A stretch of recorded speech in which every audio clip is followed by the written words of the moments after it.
Welcome to episode 105, The Magical Household Living Room. Join us as we talk about our living rooms. Yeah, the living room as this public space and how it and what it means to us. Stay tuned. Welcome to the Witchy Wit podcast, where we look at life through a witchy lens. I'm Kimberlyn. I'm Leilani. At Witchy Wit, we explore current events, Ideas, music and books, and experiences in ways that recognize energy and life in everybody and everything. We are both real witches. And we bring two real perspectives through the lens of our different ages, Races, and backgrounds. with a healthy skepticism for what we have been told is true. Our conversations are raw, candid, and vulnerable. Join us as we cast a spell to uncover what we each know is true in our intuitive, witchy selves. Welcome to episode 105, Magical Household. Living Room. Yay! Besides the living room, what else is happening during our episode today? So today we'll give a brief overview of our Magical Household series. And it's a series about the rooms in the magical house. And then we will move into talking about the living room. Before that, we'll do a check-in, and then we normally end with a poem, but we have a special surprise. Yes, we do. So checking in. Would you like to start? For sure. So I'm pretty excited to state that since October of 2023, I've lost, I say 40 pounds, but it's been 39 pounds actually, but close to 40 pounds, which is wonderful. It was done on purpose. It wasn't. Now when people say that you've seen someone that they've lost a little weight, if you say, if it comes up, I don't say anything because you never know, if it was done on purpose or they were sick or something. So anyway, this was mostly on purpose, sometimes unwittingly, but it worked, and I'm pretty excited about it. The problem now is that I don't have pants that fit. I carry most of my weight in the bottom part of my body, and so, and it sounds like a happy problem to have, but it's still a problem, right? Mm-hmm. So, so if you listen to what the clothing manufacturing people say, which I don't, but I must have at one point, my hips are twice the size they should be to go with my bust and waist. Does that make sense? Okay, so you're pear-shaped? I'm pear-shaped, okay. Exactly. So when I wear pants, and I'm also short-waisted. Mm-hmm. So when I wear pants, if I wore them the way they're supposed to be worn, I look like Urkel. Do you know who Urkel is? I do know who Urkel is. So you remember yes. what Urkel? Yeah. So that's how pants fit on me, which is why I wear. Yeah, which is why I wear a lot of tunics and things. Because I'm short-waisted. Mm-hmm. So and they used back in the 50s, 60s, and 70s, they used to make clothing for short-waisted people, but they don't anymore. Anyway, so the problem is because I've lost weight. It used to be that my hips would hold stuff up, even though my waistband would usually be very, very loose. But because I've lost weight, now everything just sags. So I'm constantly pulling my pants up, or I look like I'm carrying a heavy diaper. It's like opposite Urkel now? Opposite Urkel! Yeah, so... That's Stefan? Stefan! Yeah, well, I don't know what Stefan's carrying, but I'm surprised you knew that. Okay. Yeah. Anyway, this is quite a long check-in. But the point I'm just trying to make is it's getting to the point now where I have to start buying clothes. I hate to shop. I love window shopping, but I hate to shop when I need to buy something for myself, particularly pants, because I'm so hard to fit. And when I start thinking about that, it brings up a lot of fear for me. The fear is that, okay, I'm going to get rid of all of these pants and I'm going to gain the weight back.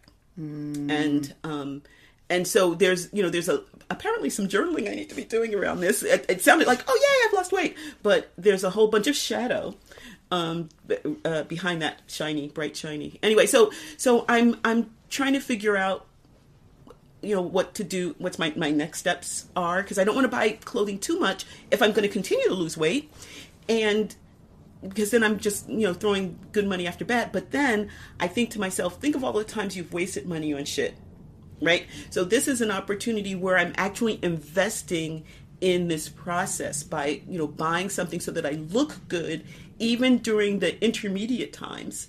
And then knowing that I will then donate it to charity or something like that. Anyway, that's my thought process. So that's where I am. Wow. Thank you so much for sharing that. I'm thinking back to our episode we did on body and how complicated that, even just preparing for that episode was. Yes. And then this is such an example of, even when something is like, I think I hear you saying overall good. Mm-hmm.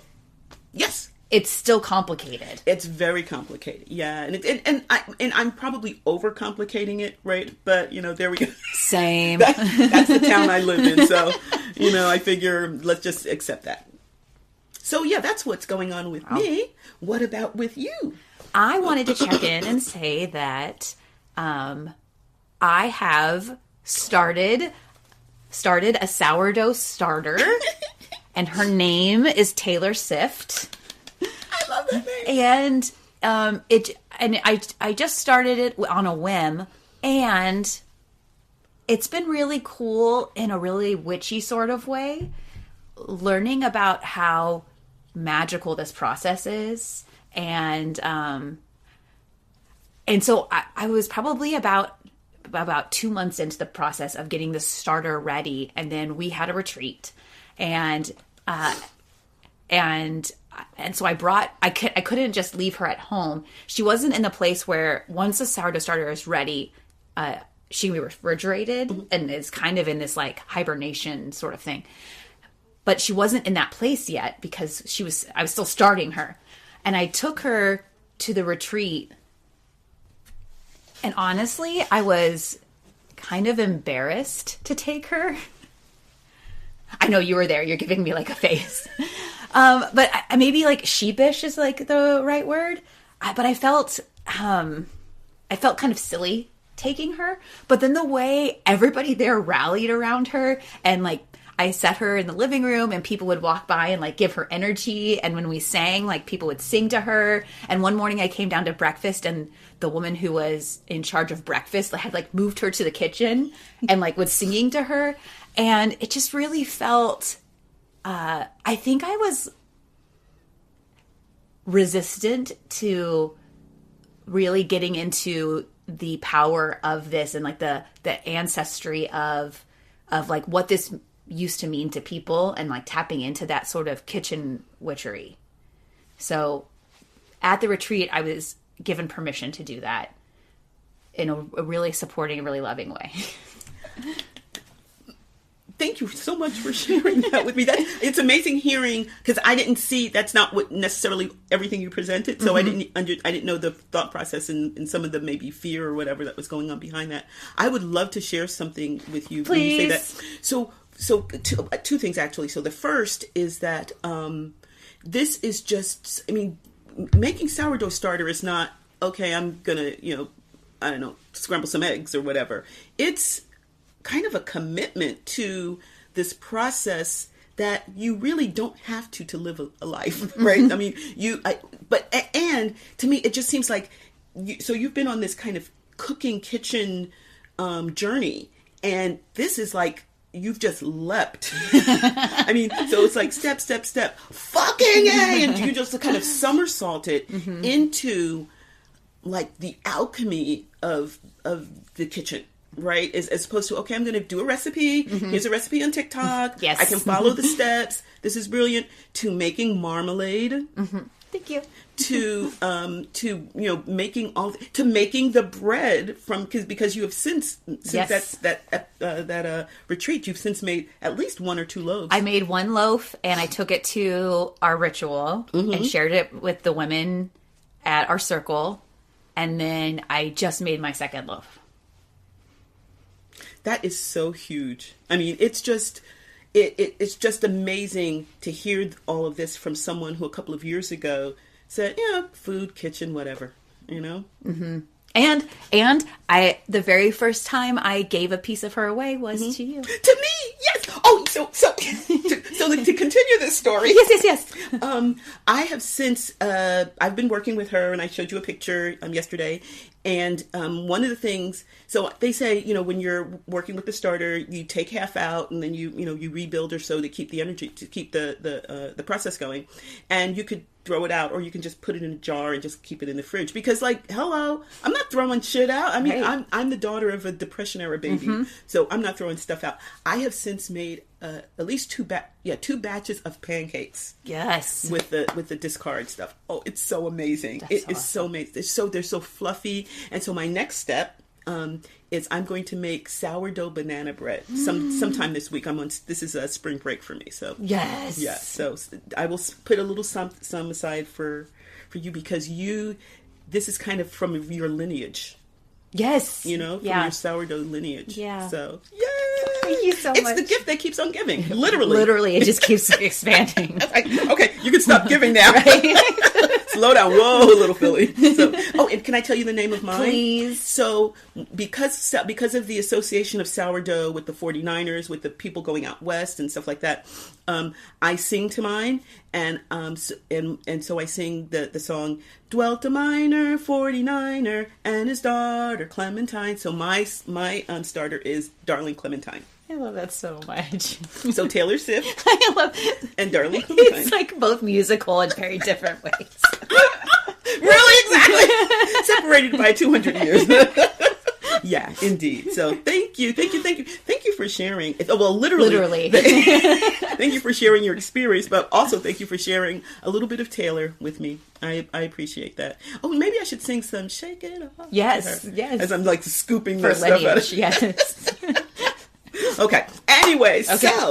so let's dive into the living room. So this is a part of our Magickal household Magickal series. series. And what have we done so far? So far, we have done an episode on the bathroom and, as you spoke to, the kitchen. The kitchen. And both have been very fruitful.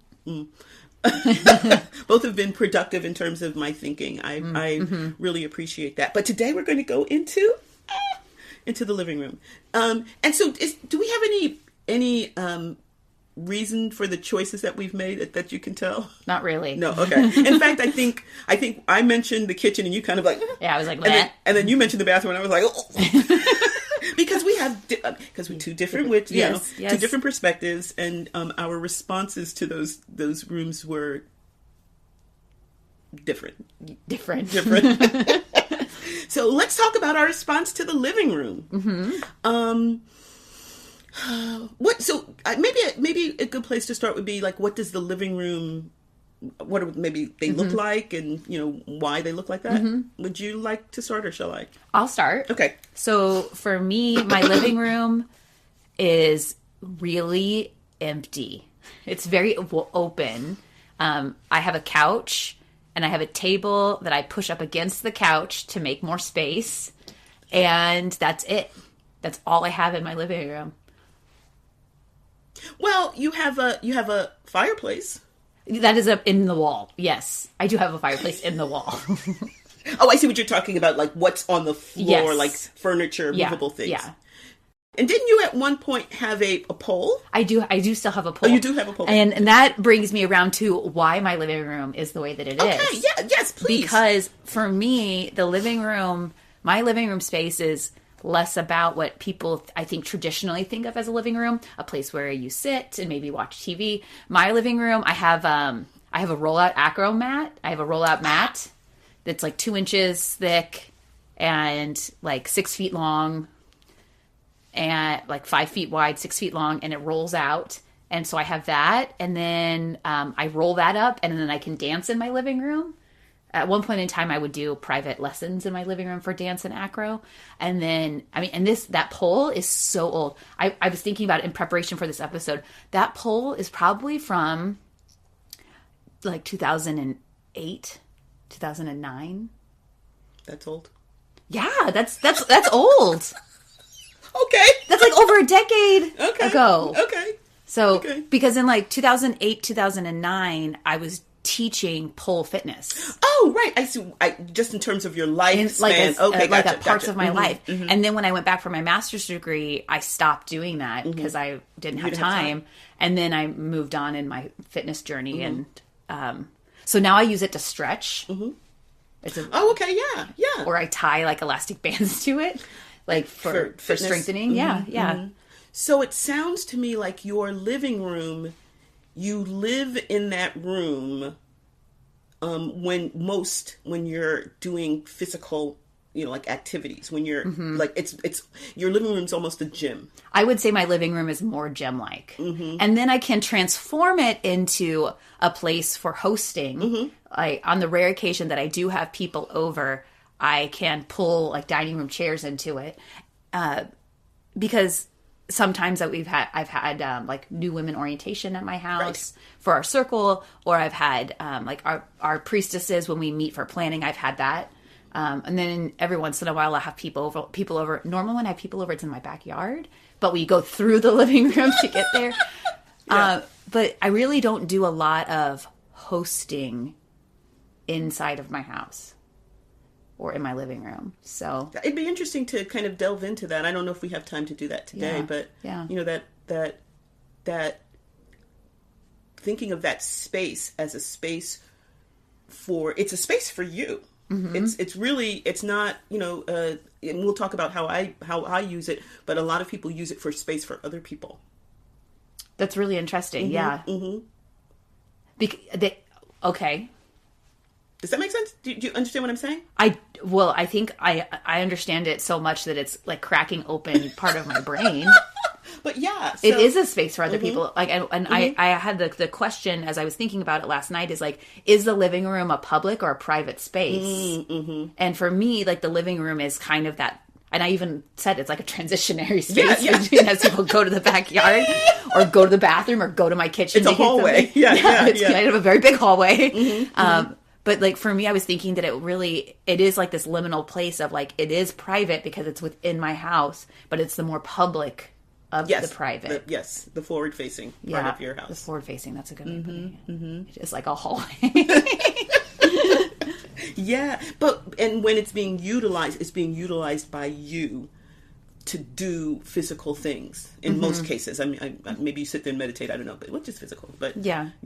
And I do want to point out that I have lived alone a lot, and I don't have children. I'm child free. So that probably changes a lot of things. Oh, for sure.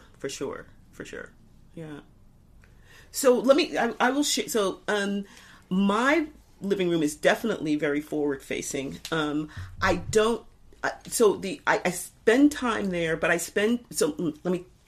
so when I think of the living room, I think of it as a place for me to have other people. That's like, you are one of the few people who are in this part of my house. The bathroom, obviously people use, but like my craft room, my bedroom, my office, no one's in there but me. But that's the room that I think of when people say, "Oh, let's get together." We can do it at my house. And so I have a living room, dining room, kind of L-shaped thing, and the living room is really for like when I have parties or people over. It's that place.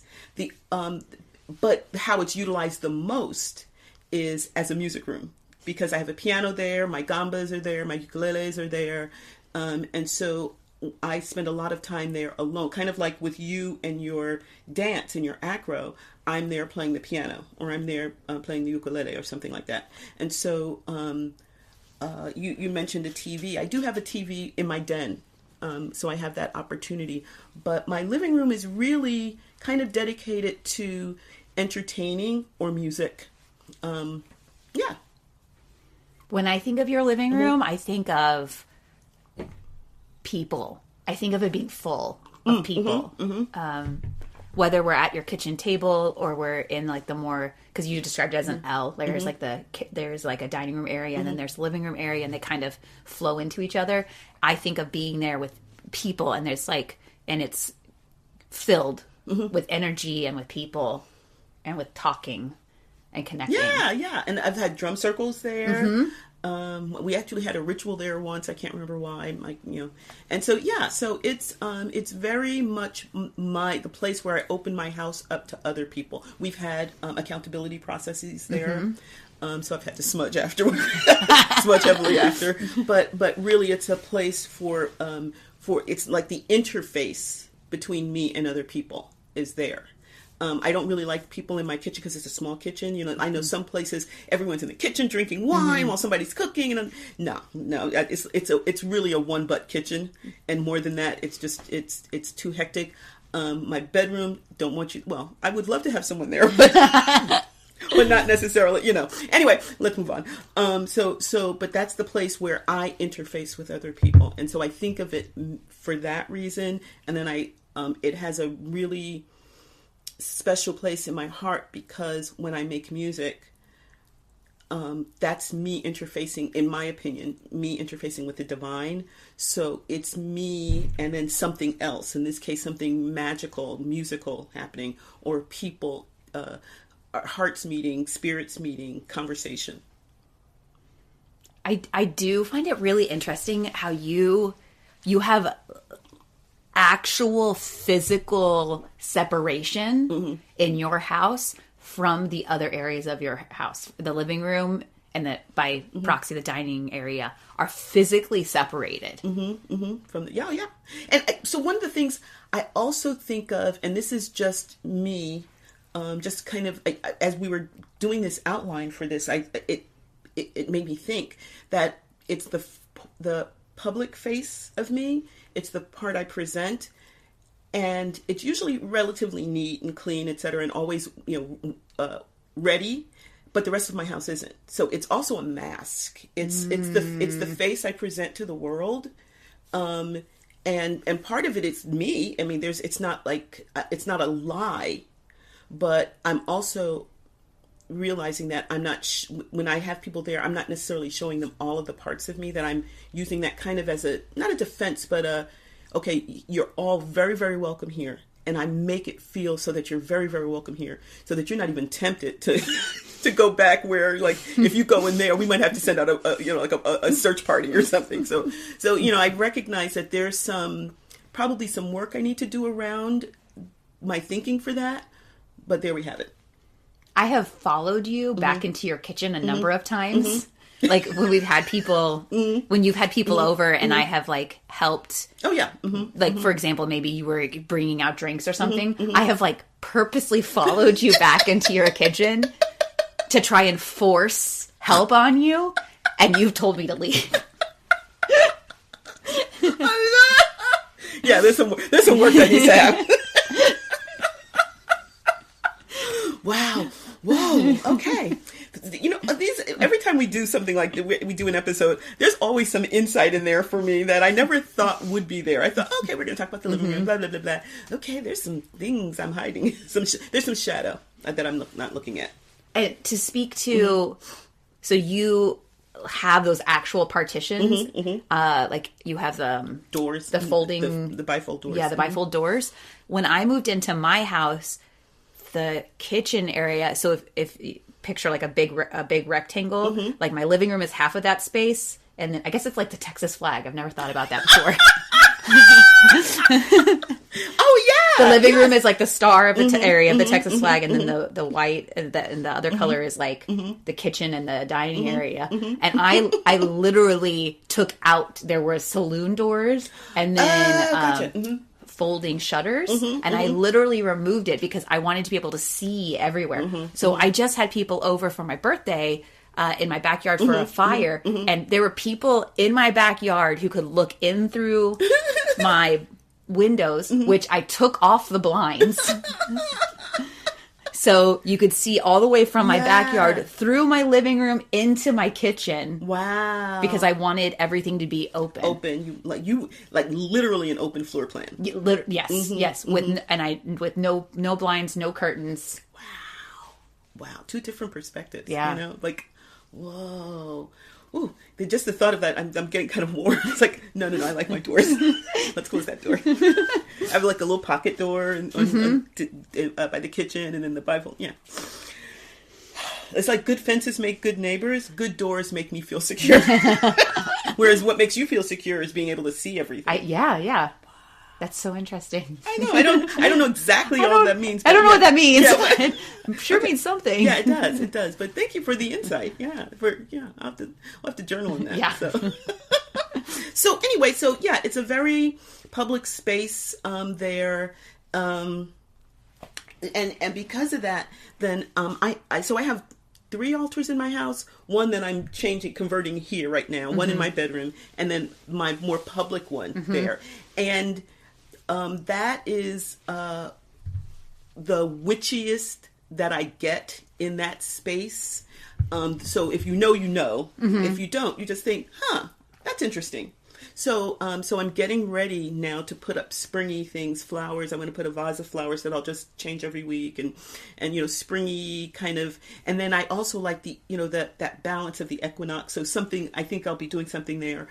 So I have it's like a side table side table, and theoretically, if you want it, you could put your glass there. If you're sitting one of the end chairs right there, you could sit there. Most people don't, because the energy is like, don't fucking put anything.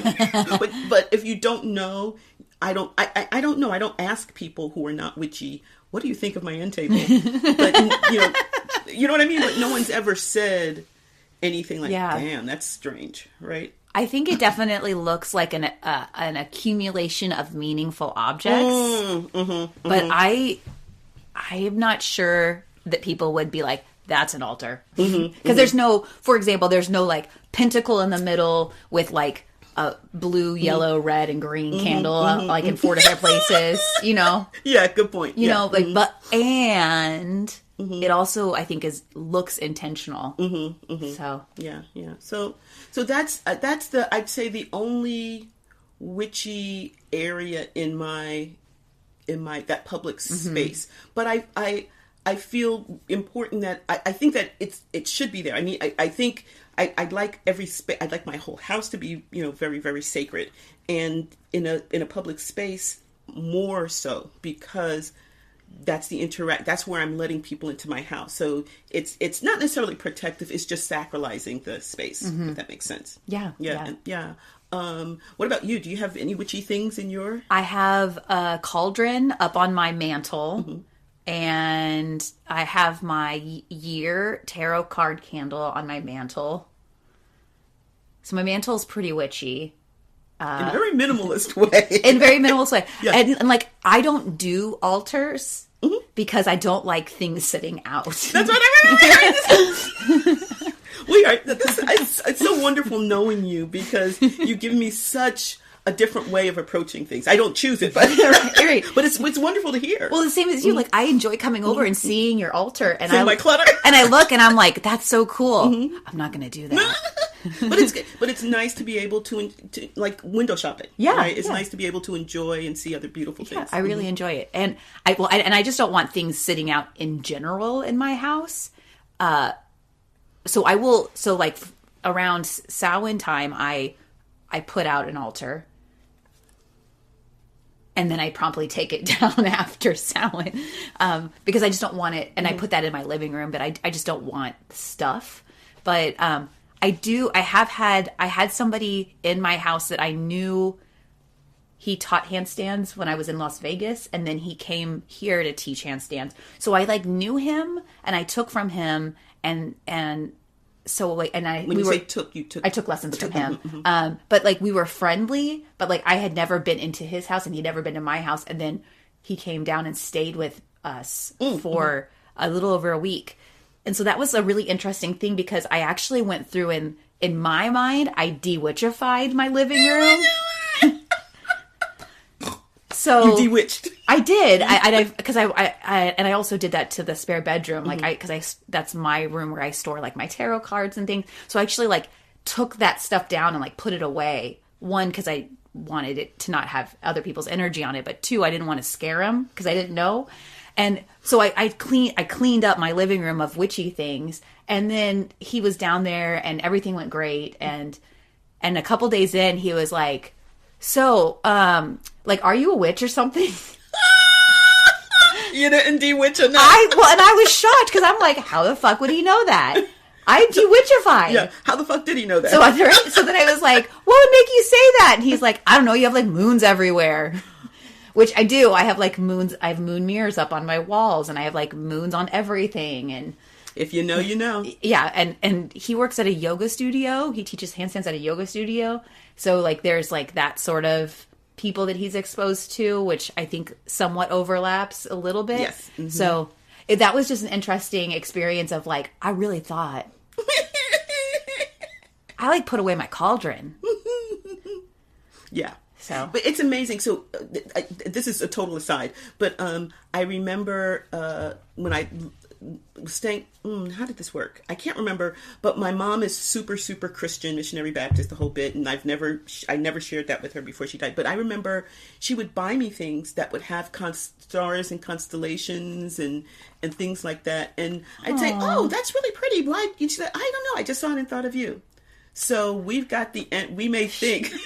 You can't get the witch out of the girl, and people and fortunately, because I don't know, if she, thou shalt not suffer a witch to live, I don't know if she was that ilk or not, because we never discussed it because I didn't want to know. But it heartened me because it showed that even if she may not necessarily have approved of what I was, she loved me and she loved the way I manifested it. So I think that's what probably is what your friend, the energy that your friend took from your house. And now when I do a handstand lesson from him, like over FaceTime, in my living room, because that is my that's your gym. That is my gym. He will point out things. So like one time I was sitting and we were talking in between like handstand sets, and I'm holding a coffee mug, and it has said like it said 100% that witch, and I'm like drinking from it and like listening to him, and he'll like point out my coffee mug, just in case you didn't know, honey. Yeah, or like he'll be like, nice nails, because I'll have like moons on my nails, or something like that. So and people, I think when they know a little something about you that other people don't know, it's exciting to them too. So yeah. Okay, but we digress. Yes. So that's how witchy you get. So I wanted to ask you, at one point you used to have in your fireplace. You don't. I don't know if you use it as a fireplace, but I remember at one point you had stones and candles and stuff in there. Do you still have that? Yes. So for a while I had candles in there, and that just tells you how long we've been friends. Okay, really? It's been a while? It's been a long time. Okay. But I always think of that when I, pushing 20 years, a long time. Really? Yeah. Okay. Wow. Yeah. Okay. And then I converted it to a gas fireplace. Ah, gotcha. With fireplace glass. So the gas comes up, and I use that fireplace almost all year long. It's got to be at least over 100 degrees outside for me to not turn my fireplace on. Okay. I love it. You love the fire. I love the fire. But yeah. Sweet. Okay. Yeah. So because I always pictured like that whole mantle. It wasn't an altar, I know, but it because you would have like a couple of things on it, and then you'd have that some witchy stuff going on in the fireplace. That's kind of, to me, that would be like your altar. Yeah. I do. Thank you for pointing that out. I do like to think of that my house itself as an altar, because then that means I don't have to put up more shit. This is my nice. This whole thing is my nice, clean, spare altar, minimalist altar. Which and also in my living room, I have walls that don't have anything on it. Yes, Part of that is because I have to be able to kick up and do handstands against them. And I don't like taking artwork on and off. But also, I just prefer my vision to not be cluttered. Yeah. Wow. Meanwhile, I was actually. Oh, was it handstand? I can't remember. I was going to. Oh, no. I'd had problems with my legs, and I wanted to lay. You know how you lay on your floor and you put your legs up against the wall to allow them to drain a little bit. I realized I don't have any wall space where I can do that. There's something against every single wall. So yeah. Okay, two different witches. Two different witches. Yeah. So anyway, so like speaking of living rooms as magical spaces. As magical spaces. So, do you when you have, like, you've had us over, I think we've done like some ritual work there. Do you rethink it, or well, I guess not, because you say your whole house is an altar. I think I consider that area such a liminal space that when we come over when I have people over for ritual, I've done a croning ritual there. We had a divorce ritual there for me. During COVID, I did ritual a lot in that space, connected to Zoom to our circle. We've had a number of ritual like things or magical meetings in that space. For me, it's just it's in a lot of ways, literally a blank canvas because it is so empty and open. Oh, right. So it's like, it's like a hotel ballroom. It can make you a wedding, a bar mitzvah, right? A conference for like doctors. Like it can really be a dance competition. It could really be anything. I love it. It's very versatile. It is. Yeah. Okay. And that's and I'm really and I think I've been doing that somewhat unconsciously, and now as we say it, like, that makes total sense. It can be whatever you want at the moment because wow. So when that happens, I guess then maybe the energy of whatever you're doing in kind of gets invested in it, or how does... That's a great question. Like energetically, how do you think about that? Well, for me, doing handstands is ritual. Dancing is a ritual. There you go. Yeah. So it all feels similar to me. Because I don't really... there are very few times that I have people over where it doesn't feel that. I do have some people over where it's definitely more formal and less intimate, but that's really, really, really rare. Gotcha. Yeah. Okay. So what about you? How about your living room as a magical space? So I don't... rarely have I had people in my house that I don't like. Does that make sense? Okay. All right. So for me, me talking with you, me talking with people, that interaction is a magical. It's a little ritual that when we are talking, we're sharing things, and so I feel like you said you picture my room filled with people. That to me is so special. I have my Christmas party and we're singing carols and things like that, and that's in my walls. That's soaked into the floor, and so it's people not necessarily doing ritual or not necessarily even being their best selves, but it's people being people, and that's what I love. That's what when I invite people into my home, I want them to be people, and I want them to bring that authenticity, bring themselves there. And so that room has these memories of all of these different people, but it also has the energy of all of those different interactions. So that is very, very special to me. I think I sense that when I'm in your living room, and I see that in the pictures you have out, in the artwork that you have out, in the presence of your musical instruments, all over the place. And even in your dining area, you have a china cabinet with like very beautiful pieces displayed. So, which to me says like, I love hosting and I want to treat you really nicely when you're here, and I want to share this nice stuff that I have with you. Thank you. Like that's what as someone who doesn't have a china cabinet, as someone who doesn't have china. Gotcha. Yeah, no, that's and it's actually my mother's china cabinet and my mother's dining room table that I brought when she died. I brought from New Jersey. Because we always joke in my family about this. We call it the groaning table. Is that she has her thinking is that if you have 10 people over, you should really have enough food for 20 because you don't know exactly what's going to make people happy. So you want to have lots and lots of stuff that's going to make them happy. And so we picture like that table just like, yes, we can do this, being as strong as possible. And so that's my dining room, which I guess we'll talk about when we talk about the dining room. But I feel that that's a part of that energy is that it's about people. And so that's very, very important for me. So thank you for sensing that. Your living room also is vividly colored. Yes. And the artwork is very vivid. I think. Yes, it is. So it's like very, but not in like I don't feel like I'm in like a preschool or elementary school classroom, like not in that sort of way. Yeah. But it's very, to me, it feels warm and alive. Thank you. Yeah, it's terracotta and yellow and golds and stuff like that are the walls, and I have different color walls. So yeah, and mine is white with a gray floor and large uncovered windows. It's a different look. Very spare, very minimal, very versattle. And I do want to say, when I painted my walls, I put essential oils into my paint. You would be proud. Oh wow! Look at you. And then I took a smaller paintbrush and I wrote intentions on my wall before you painted over. Yeah, and then I painted them in. That's huge. That is huge. Wow. I love it. I probably won't pay for quite some time because it's like I finally fucking got it the way I want it. But when I next do that, I love that idea. That is so magical. So magical. I like it. Mm-hmm. Because then it's there, but I don't have to see it. It's not clutter.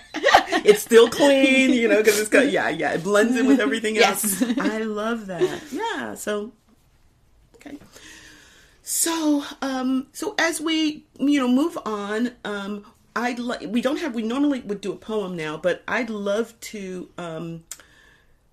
just talk a little bit about what we're gonna go out, with an excerpt from a song from the Broadway musical, The Wiz.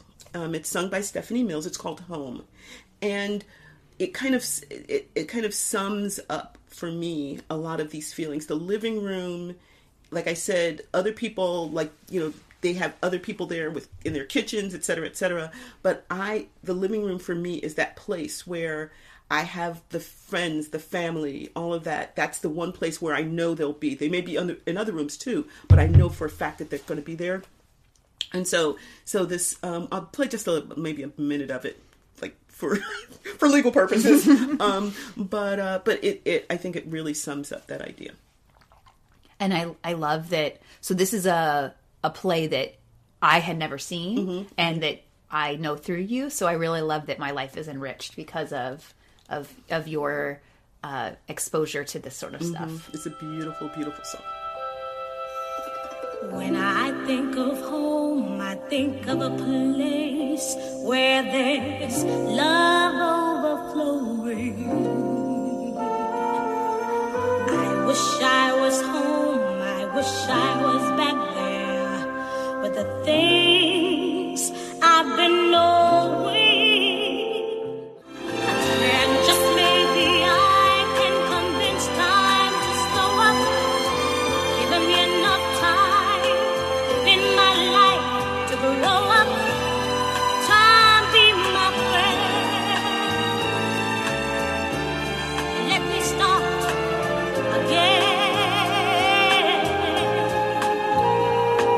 Suddenly my world. We hope you have enjoyed the magic that has unfolded here at Witchy Wit. It would be great if you would help make Witchy Wit possible and get access to exclusive content by donating on Patreon. We'd love it if you join our Witchy community and enjoy shareable content on Instagram, Facebook, and YouTube. Would you do us a big favor and support us by rating and reviewing us wherever you get your podcasts? It's free and helps witchy folks find us. Feel free to email us at witchywitpodcast@gmail.com. We love to hear from our community. Reach out and let us know what's brewing in your cauldron. New episodes are released every second and fourth Friday. Follow us on your favorite podcasting platform so our episodes go right to your playlist. You can listen as you ride your broom. Stay witchy, y'all!